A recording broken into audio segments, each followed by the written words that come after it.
up, man. Yeah, let's get this going. Backwater Ghost, followed by Tal'Darim Altar, and if necessary, Shakura's Plateau. So pretty good maps. I'm excited to see a pro game play out on Backwater. We don't see it very often. It was it was in the NASL. Yeah, but we just didn't see there very many games there. But the guys don't go anywhere. We'll be right back with the opening moments of this game.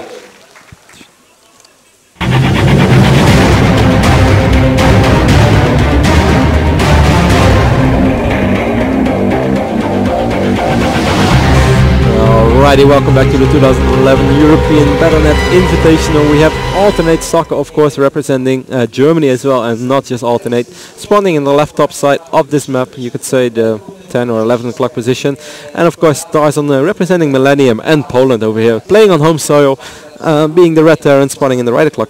Right top side of the map. Right o'clock. I love it. Yeah, I love it. I love right o'clock. So I want to talk about Tarson a little bit because you mentioned this earlier. He's like the most consistently underrated player. Yeah, he's so good, and he just doesn't get any credit, and I don't know why, man. Yeah, I mean, he gets credit. I mean, everyone's like, oh yeah, Tarson, he's pretty good Terran. But if people say like, yeah, name the best 3 Terrans in Europe, not that many people would rate Tarson over there. Yeah, everybody even though he completely deserves it. I'm trying to think. Who would everybody pick? Thorzane's probably going to be... Yeah, Thorzain a lot. I think the Muslim a lot. Perhaps Jinro, if you count him European, a lot. Braddock, you know, I would think of Braddock. Yeah, Braddock's another really common, big name Terran player. And I mean, we have so many good Terrans in Europe, it's almost ridiculous.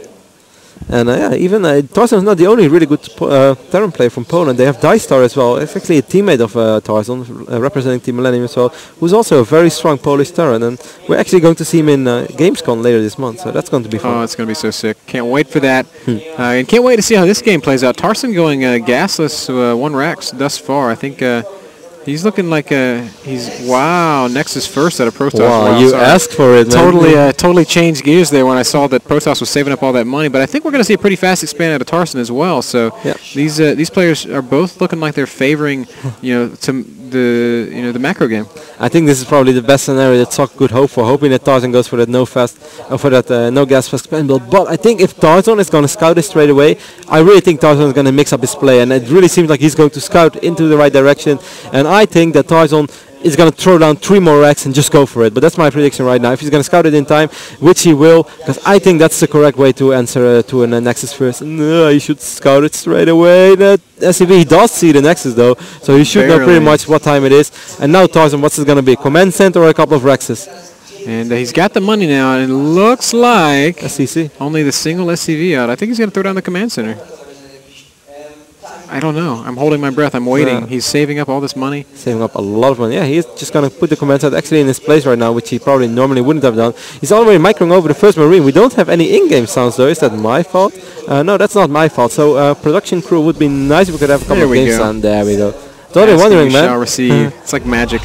Bunker actually going down here for Tarson, and this is really cool because the first gateway of Socke is done, but he doesn't have any units out. He's being forced to pull a lot of probes here, and if this bunker finishes, Socke is going to be in quite a bit of trouble. Yeah, I really wonder why Socke is going for 3. Oh no, actually that's not 3 gates. One is the Cyber 9 square. That makes perfect sense. So this is standard opening if you go Nexus first. Let's see if he will be able to cancel the bunker. The SCV is oh wow! So very, very clutch there.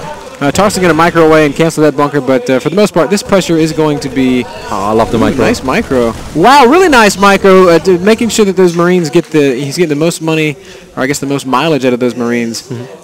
Second Zealot is out now for Socke, so the attack will have to stop, but Tarson doing a pretty good job there, applying a little bit of pressure, forcing Socke to lose some mining time. And of course, the Tarson right now knows so much more than Socke does, even though Socke could of course guess, but Socke right now has absolutely no idea. I mean, he might as well could have seen that actually Tarson would have built a lot of racks. He did see this rack. He didn't see the CC yet. I'm not sure how he saw this or what made him see it. Perhaps a lost probe, which was hiding in the base. But yeah, that's really comfortable for Socke. He can just blindly produce SCVs, while Socke, even though he is chrono boosting his Nexus, normally you often see Protoss players in this situation chrono boost the Cybernetic score a little bit, like chrono boosting their gateways to get the units out ASAP. Yes, sir, and perhaps he saw it flying or so. Yeah, I don't know. I'm wondering that myself. Looks like Socke's just spinning all of his chrono boost on probes right now, and I really like that choice. He's already sitting on a pretty good probe lead, and if he continues spinning his chrono boost in that way, he's going to get himself considerably ahead. We also have a 3rd gateway down for Socke, so no real tech in place yet. I wonder what his follow-up to this is going to be. We do have that one Stalker, which is going to poke around a little bit. There's one really low HP Marine. He could have one-shot it. Golden gun, man. The Golden Stalker. Oh, that's such a throwback to 007. Oh, yes. Don't you just love GoldenEye. RCP 90. I was more of the golden gun and the magnums. Proximity mines are my favorite. Oh, they were cool too. So we do see that Tech Lab right now already researching concussive shells. And wondering what this one is going to do. Stim straight away. So we might actually see a very, very bio-heavy based push over here by Tarson, which is going to be relatively early and something that's going to need to do a lot of damage. You know, this is something we're starting to see a little bit more. Very, very marine-centric bio pushes. I mean, the Marauder just dominated this matchup for the longest time, but Terran players are starting to realize that the DPS on Marines is just so high. You know, why not make them? Socke, meanwhile, has his first Robo on the way, and he's also going to throw down a Forge here, so I'm assuming that's going to be for the armor upgrades, and so that he can start to move towards that just standard Socke gateway style. And wow, here comes this push. This is going to be really tough for him to deal with. He doesn't really have any units out. Well, that's such a fast Ghost Academy as well. We do have quite a few gateways, so he's going to be able to wipe in off 3 gates. Let's see. But yeah, I 100% agree with you, even though perhaps with a couple of good force fields. But even then, it's 62 against 60 supply right now. But 14 harvests more for Socke. Socke's going to have to pull a couple of SCVs. That's unavoidable. Okay, here we go. Marines are pushing into the natural there. There is no force field. Instead, Socke opting to use Guardian Shield there. Probes are being pulled off the line, and Tarson's going to get a few probe kills here. And it looks like Socke's actually going to clean this up fairly. I don't know. So, wow, Tarson, man, just keeping on the pressure, rallying across the map with more Marauders. He's killing a lot of stuff here. Right now, he's already killed 9 Harvesters. And that's been, that's enough to really bring the harvester count close. Socke was way ahead. Now has only a 7 harvester difference, and with mules, that means Terran's keeping up nicely. That is true. Tarson definitely needed something. I love the timing as well. Very unorthodox. Even though he is researching Stim, even though he was putting up that Ghost Academy, let's see if it's actually completed. Yes, it is already completed. And oh man, Socke is actually going Immortals right now. Imagine a couple of EMPs on the Immortal-based army. You know, I really like what we're seeing out of Tarson. This is very smooth, fluid transitions. He's going to go push with a few Marines and Marauders, and he's going to get out these 2 Ghosts, and then make a lot more stuff, and then push with Stim. And this is actually really scary. He's going to have a timing here where he can do so much damage. Socke does have quite a few sentries out, sitting up at the top of that ramp, but if those EMPs hit, if they land on those sentries, this game could just end. We are going to see an Observer though, so that might actually help out Socke a lot. See that push coming in time and actually spread out his observers, spread out his sentries a little bit better. That's going to be also important though, because if Tarson actually get those massive EMPs off, I don't really see how this Protoss army is going to be able to hold. It's going to melt away against Stim, literally. Even though he's going to have that one ground armor upgrade though, which is also important. And I love the sound of Immortals shooting on this rockable rock. Immortals are just cool units, man. Just big and beefy and strong, and they kill stuff really fast, especially armored stuff. Looks like Tarson's getting ready to go again. He's got a really scary little force here about the Observer. Let's take a look at Socke's point of view right now. We are watching Socke first-person view, and he's exactly going to see that army incoming. So now I really wonder how he's going to react. We see him splitting up his units straight away. Okay, now it's getting a little bit too fast, so let's switch back to normal camera control. But good job right there. Look at how Socke is splitting out his army. Oh, nice. Wow, great EMP!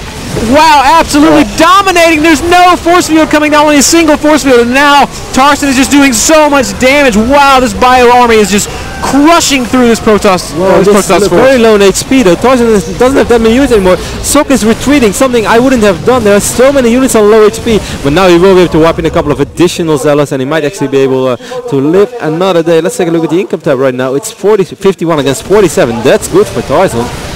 Oh yeah, and I really love Tarson's play here. He's forcing Protoss to spin those units. He's throwing away the disposable, quickly replaceable, Terran bio stuff, and in return, he's getting a lot of sentry kills. He knocks out that Immortal. He's killing a lot of Stalkers. I just feel like, he's being so cost-effective here.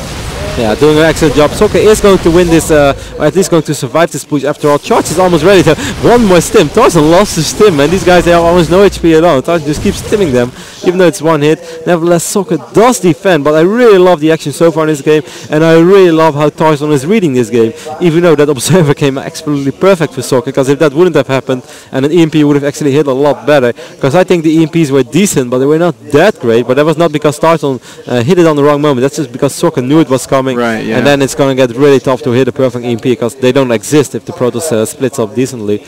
But yeah, nevertheless, I think excellent play by both players so far. Wow, Socke taking a very bold third base. I'm surprised that he would do this after seeing how aggressively Tarson is playing. Tarson does have his first couple of medevacs out on the map, so I do expect him to start dropping here very soon. And if there's anything that we've seen out of Terran players thus far at this tournament, is that they love to be aggressive with their drops while still simultaneously attacking somewhere else. And I feel like because he's been doing such a good job of keeping the Protoss army small, these kinds of multi-pronged attacks can be even, they're going to be exponentially more effective. Just watching from Socke's point of view right now, he had an observer. Did he fly into a missile turret, or why exactly did this observer die? I'm not sure. Anyway, I'm going back to everyone's point of view right now, because Tarson does have these 2 medevacs full of units on the top side of the map, and this is going to do a lot of damage. Oh yeah, Zocke's got no idea that this is coming. There's a cannon, but it's not quite going to finish. Here comes the Marines and the Marauders. A few probes are going to die almost instantly, but Socke with a pretty good reaction speed there. He's going to pull these guys off the line. Oh no, Cybercore! That's going to be really bad if the Cybercore falls. There'll be no more Stalkers, and now Tarson's going to just load up and get out of there. And wow, Socke only able to produce Zealots for quite some time now. And High Templars, I believe. Okay, yes. Okay, yeah. So that's not the end of the world, but yeah, nevertheless, it's always good to take out the cybernetic core, forcing Socke to rebuild that. So that's going to cost him a little bit of minerals. And we see one more additional scan. And look at this, Socke lost so much mining time, pulling away all of these probes. Tarzan going to scan once again. He's probably realizing something. He might be able to do something there. We're going to see Guardian Shield right now, feedbacks as well. Nice feedback. Yeah, very nice feedbacks. Knocking out one of the medevacs, so at least half these units are going to be doomed to die. Tarson going to sit there and just do as much damage as he can, picking off a High Templar and a few more units. Whoa, that second medevac not quite going to go down. Tarson's not even going to load this stuff up. He's just going to let these units die. And no, he's going to save a single Marauder. Meanwhile, Tarson has expertly scouted the third base with his factory, and he's floating over there with 2 medevacs full of Marines. And whoa, good feedback, but not enough to kill that medevac. And the ghost. There's a ghost here as well. 1 EMP right now could be deadly. We do see that EMP, great EMP, but Tarzan doesn't have the additional units to really fight. But that was such a great EMP. It was an excellent EMP, but as you said, Tarzan just not got quite enough stuff here to really challenge the Protoss army. And I feel like Zocke's doing a good job of defending this. He's spreading himself out appropriately, and he's just dealing. And ooh, what is this? We do see that third base right now from Tarzan mining out, but Socke scouting it straight away with this probe, doing an excellent job.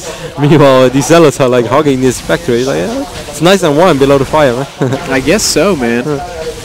But you know, I just want to say, I think Zocke's playing this so well. The Harvest account, he's a little bit behind, but he's also a little bit ahead in supply. So his army is slightly bigger than Tarson's, and his upgrades are just absolutely excellent. Yeah, but nevertheless, 62 SCVs right now against 56 probes. I mean, Socke does have this third base right now. I do love how he's keeping a couple of HTs everywhere. I mean, you don't have that Kadirian Amulet upgrade anymore, but nevertheless, if you just warp in your Zealots, your High Templars a bit before, eventually you're going to have enough energy for perhaps a feedback and a storm, which is even better. So I really love that, and I think some point in this game we're going to see these HTs actually playing a crucial role, perhaps killing a medevac full of units or dropping a really good storm, which might actually help out Socke a lot. That's just trademark Zocke play, in my opinion. I've always been really impressed with how he gets those High Templars in play and just leaves them around the map. Yeah, but that's so excellent. I mean, oh, I agree. Because the more High Templars you have within an army, that's the more vulnerable you get for a couple of big EMPs. And of course, you will always be able to get a storm off, a couple of feedbacks here and there. But it doesn't change that much. Oh, the storm would have hit so hard. Tarzan actually. Tarzan, wow, both players like each other, man. Storm done? No, Zocke hasn't actually researched Storm yet. Okay. Just now starting it. Nice feedback, though. Wow, yeah. But nice EMPs as well. This Archon is going to be able to take out straight away. Actually, Tarzan not using his entire army straight away. Snipe being sniping used. Off that high. Snipe's such a cool spell. I love it as well. The sound is awesome. It is, man. So, you know what? I feel like I think maybe not having Storm there was a mistake because he started researching it immediately. It's like he went to cast it and it said, oh, no. Yeah, and if you look at his resources, it's not like he couldn't afford it anytime soon. So, yeah, I think